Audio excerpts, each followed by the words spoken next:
কিন্তু আমরা ব্যক্ত করতে চাই, প্রসব বেদনা যদি সহ্য করতে না পারে সেক্ষেত্রে পৃথিবী সন্তান বিবর্জিত একটি পৃথিবী হতো। আমরা পৃথিবীতে সুস্থ সন্তান জন্মদানের জন্য সাময়িক প্রসব বেদনা সহ্য করতে হয়। আমাদের যে ক্লাস ধর্মঘট যেটি চলছে সেটির পাশাপাশি আগামীকাল আমাদের কর্মসূচি থাকবে গণপ্রজাতন্ত্রী বাংলাদেশ সরকারের জাতীয় সংসদে জরুরি অধিবেশন ডেকে সরকারি সকল চাকরিতে, সকল গ্রেডের সকল চাকরিতে কোটার যৌক্তিক সংস্কারের লক্ষ্যে মহামান্য রাষ্ট্রপতি বরাবর স্মারকলিপি প্রদান এবং গণপদযাত্রা। এই কার্যক্রমটিতে অংশগ্রহণ করবে ঢাকা সহ, ঢাকা বিশ্ববিদ্যালয় সহ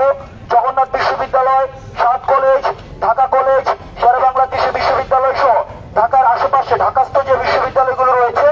আমরা ঢাকার যে শিক্ষা প্রতিষ্ঠানগুলো রয়েছে, তারা আগামীকাল আমরা গণপদযাত্রায় অংশগ্রহণ করব এবং সেটি আমরা 3:30 সকাল 11টায় গণপদযাত্রা এবং রাষ্ট্রপতি বরাবর স্মারকলিপি প্রদান সকাল 11টায়। অন্যদিকে আমাদের এই গণপদযাত্রা এবং স্মারকলিপি রাষ্ট্রপতি বরাবর সেটি শুরু হবে ঢাকা বিশ্ববিদ্যালয় সেন্ট্রাল লাইব্রেরির সামনে থেকে, অর্থাৎ এই জায়গাটি থেকে।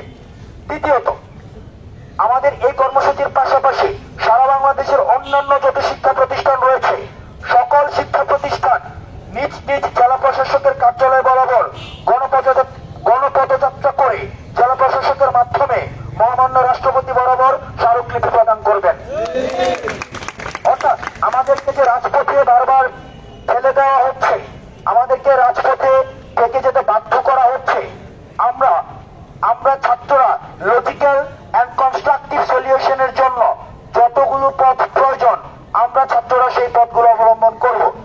আমরা আপনাদের গণমাধ্যম কর্মীরা যারা রয়েছে তাদের মাধ্যমে যারা আমাদেরকে ব্লেম দিতে যায়, যারা আমাদেরকে ট্যাগ দিতে চায়, তাদেরকে স্পষ্ট বার্তা দিচ্ছি, আপনারা এই গেমিং এবং গেমিং এর মাধ্যমে আপনারা আপনাদের